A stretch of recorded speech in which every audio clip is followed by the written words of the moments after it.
Notice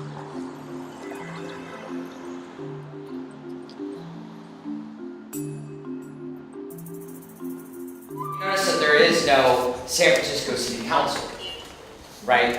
We have a San Francisco Board of Supervisors, which most other cities would have a city council and then county supervisors that oversaw that. There are 11 supervisors, and they serve as the legislative branch. They are overseen by the president of the Board of Supervisors, who is currently London Breed of District 5. So the executive branch, which would be the mayor, which was formerly Ed Lee. You kind of think of it as sort of like Congress and the president, right?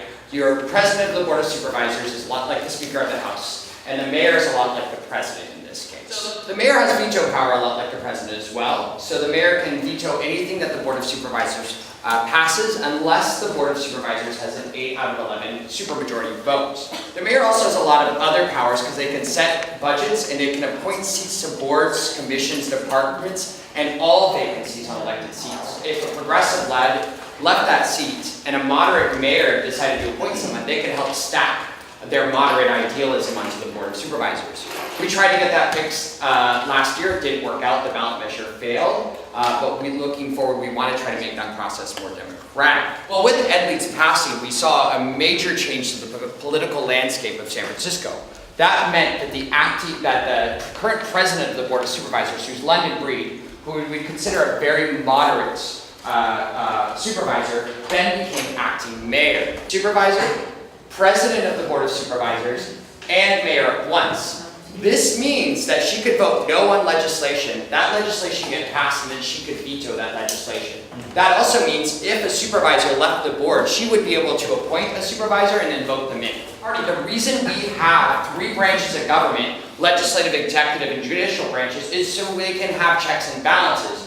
When you are leading the legislative branch and the executive branch at the same time, that is a massive accumulation of power. And we have been trying, as progressives, to ask the Board of Supervisors to put in a temporary mayor until we can elect our own. Now, we've gotten a lot of flack for this. We have been, and even right to Claire's face, been asked if we are sexist and racist. Are you sexist and racist, Claire? This is misuse of identity politics against progressives when we are asking for a democratic process. However, the Board of Supervisors, per city charter, has the ability to choose someone to serve out the remainder of serve until the next special election for mayor.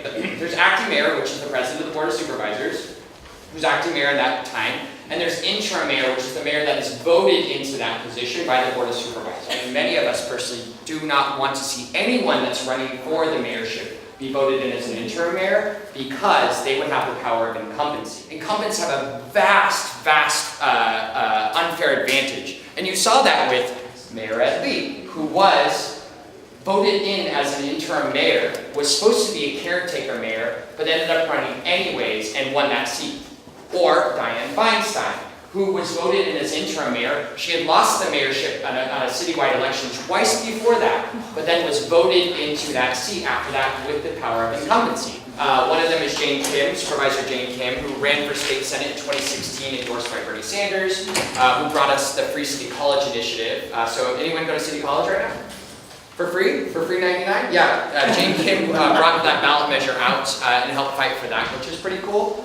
Jane Kim is also responsible for the $15 minimum wage and a large part of our inclusionary housing here in the city. Mark Leno, our former state senator, is a relatively progressive candidate, maybe not as left as Jane Kim, but still pretty cool guy. He is well known for making $15 minimum wage statewide and introducing a lot of the inclusionary housing measures that the city has grown from. Amy Farr-Weiss is also running. She ran on the 1-2-3 vote out Ed Lee back during his re-election campaign, where she would be a progressive. She's a homeless rights activist that focuses a lot on building safe communities for homeless people. London Breed is getting support from the same corporate machine that originally put Ed Lee into power, who had worked with Willie Brown and kept this moderate executive branch. What was that? And Gavin Newsom. And Gavin Newsom. Oh, I can't forget about our friend Gavin, who put these moderate mayoral candidates into power and kept this very business-friendly executive branch going further, which is leading to massive wealth inequality in our city. Angela Aliotto, she is definitely a corporate candidate.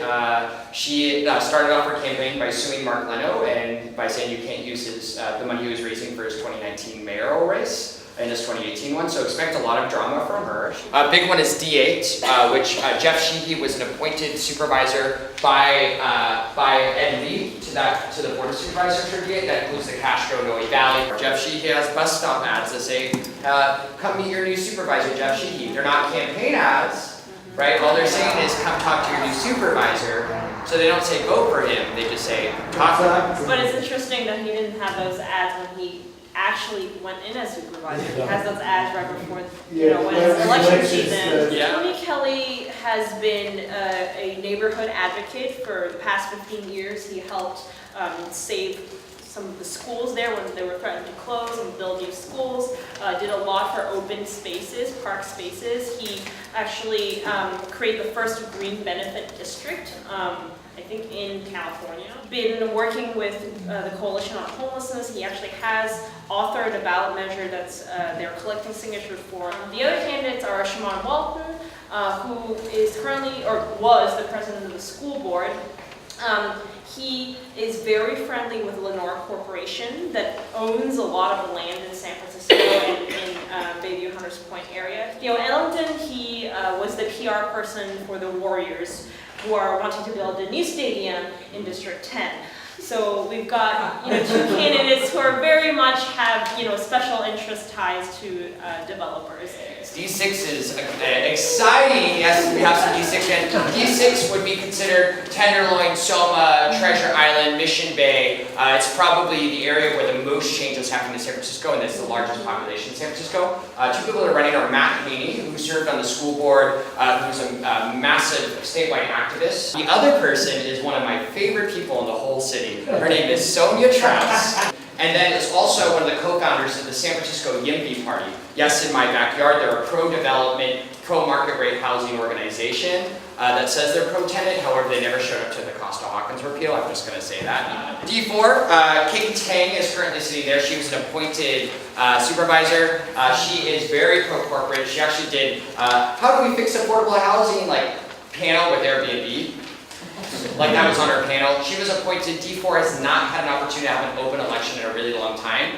She is up against two Berniecrats, including Adam here is running against her. And then our friend Dan Kepler will be running against her too. Yeah, so we have two assembly members in San Francisco. It's sort of split right down Masonic Avenue is sort of the split ground between 8017, 8019. 8019 being the west side, 8017 being the east side. Sorry, our assembly member is Phil Ting. He would be not as corporate, but a little bit more moderate. The east side is going to be David Hsu, who is very corporate candidate, Ron Conway backed, very focused on pro-corporate agenda. And then we have State Senator Scott Wiener. Yes, please, thank you. Ran against Jane Kim, won by a little over 1%. Outspent her, 6 to 1 or something insane like that, and campaign funding. Now, how does ranked choice voting work? You rank, your number 1 candidate, number 2, number 3. A candidate does not get enough number 1 votes to make it into the top 2. All of the people who voted for that candidate as number 1, that basically just get crossed out. And the number 2 kind of moves up to their number 1 slot. And then that number 2 candidate is going to be counted. And so then if that number 2 candidate also doesn't make it to the top 2, that gets crossed out again, and then we move up. So that's how ranked choice voting works. There is actually a group that is very focused on ranked choice voting education. Saving San Francisco's Heart, I highly recommend you reading it. It gives you a lot of information about San Francisco's political history, more recent political history. It's very easy to read. The United Democratic Club takes a ton of corporate money, almost $1 million the 2016 election, and funnels it into campaigns. Yeah. And funnels it into campaigns. The United Democratic Club is basically like a money laundering. How do progressives win against corporate money? 2 things. 1 is to work in coalitions, because the left has often been very fractured. Second thing is field. During campaigns, the most effective way is directly talking to voters, and that can be done by volunteers knocking on doors and calling people on the phone. So we need all of you to get involved in campaigns to volunteer, because we will never have enough money to counter all the mailers and TV ads and radio ads, but we can have the people power to talk to voters. There's direct actions with hunger strikes. You may have heard of the Frisco Five. There were 5 protesters who went on hunger strike to protest against police brutality, and they were a pretty significant factor in having the resignation of Chief Greg Sir. And then there's media. Some of you in the audience have already demonstrated an interest in writing op-eds, which is great. There's creating viral content. If you think that something is unjust or it hasn't been exposed to the world or the city yet, take a video, write a blog entry, create a website. The choices are endless for the most part. And if you have any more questions about any of these, please feel free to talk to us after the meeting, and we'll be kind of happy to send you out on the right path. Thank you so much.